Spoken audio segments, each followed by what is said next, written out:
Hey everyone, this is Anna. Thanks so much for visiting my channel. I had a subscriber named Barb leave me a comment and ask me about the distressing that I do around the outside edges of some of my die cuts and my cards, and then also about some of the faux stitching that I do as well. So I thought I would get a quick video out and address the questions. So thanks again, Barb, for leaving me a note. I really appreciate it. Hope this is helpful for you. So first of all, how I leave the faux stitch lines. Here's an example of some faux stitch lines around the edge of this card here. So sometimes when you use dies, they'll have a stitch line added. For example, this tag here is a good example of a die that has not only the cutting blade, but also a faux stitch line just inside that cut blade. So it leaves those really nice perforations right up next to the edge. Other times I just add them myself, like in this example here, I just added those stitch lines along the edge. And what I use is a tracing wheel. These are used by seamstresses to help with pattern placement and sizing and things like that. And they leave a perforated edge along the paper. And so I have several different ones that I use. They all leave a slightly different mark. So if you want to invest in one or two, you might find that you like one's mark better than the other. And I'll just show you real quickly on a piece of scratch paper here what it looks like when you use it. I am trying to find a piece of scratch paper that's not all inked up. What it looks like when you use it on paper. So all you do is you just press it along the edge, and you do have to have a little bit of pressure. It helps to have like a self-healing mat or a magazine, a little catalog, or maybe a little stack of newspapers or some scratch paper, junk mail, something to have a little bit of cushion underneath your project. And then that allows that blade then to press into the paper and creates that little faux stitch line. And so like I said, each wheel that I have provides a slightly different look. So you can see this outside one is a little bit smaller, and then the two inside ones are probably more similar because they're both a similar looking wheel, but you know, they provide a cute little edge there. I really love it. It's probably my most used tool in crafting, and it never gets put away off of my desk.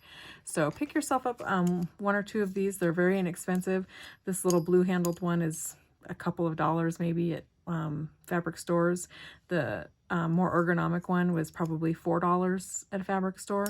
And then my friend Ange sent me this one, or gave me this one as a gift, and I'm not sure where she picked it up, but any seamstress store, sewing store, fabric store, things like that will have these tools. So hope that's helpful. So then to address the next thing that you had asked, the inking around my die cuts. She really likes the way that I ink around the edges of my die cut critters and things like that to give them a little bit of dimension. And so what I use are these blender brushes. Mine happen to be from Picket Fence Studio, but there are other manufacturers of blender brushes as well. These are 3 different sizes. They had a packet of 5 or 10, I believe. These are the ones that I use most often, and actually these two here are the 2 that I use most often, this small one and this medium one here. This one is kind of nice for large backgrounds on cards, like an entire card front or something like that. But these 2 are the ones I use most often. And if you don't have these, if you have a dollar store in your area, you can maybe look for one of these. These are typically found in the beauty section, and so just to give you a size comparison, this one here is the one from the Dollar Tree, and it's the larger of the brushes that they sell.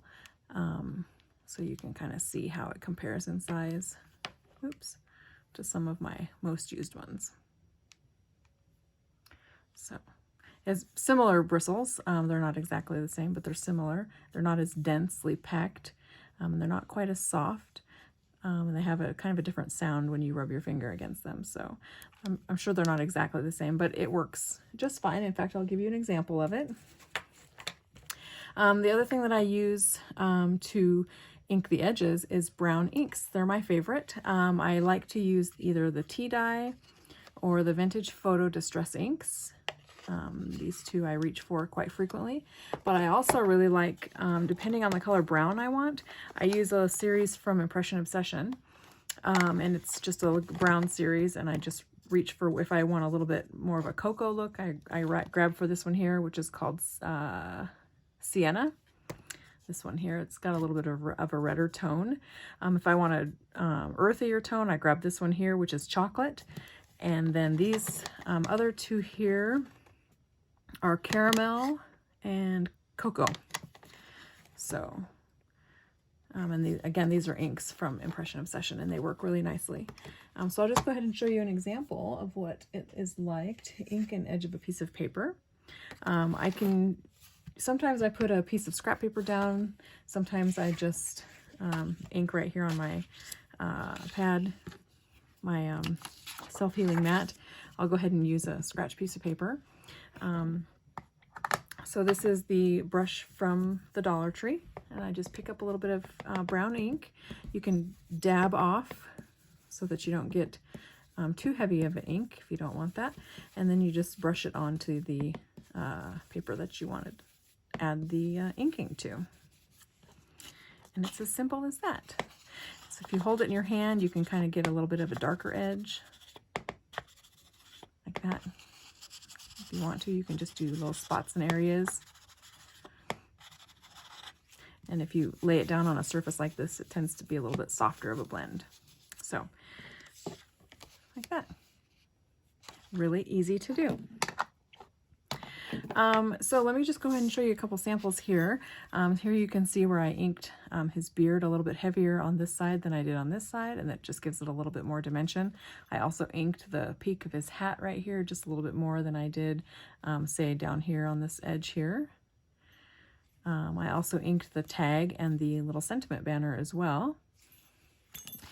This card I inked just areas around the card base, and then I really heavily inked this die cut here to give it lots of dark dimension here on the back side of that bear. I also inked some of the little leaves there that you can see. This one I inked a little bit lighter. This was a cream colored text weight paper, and so I just inked this upper corner a little bit, and just a little bit here on the corners, down here at the bottom.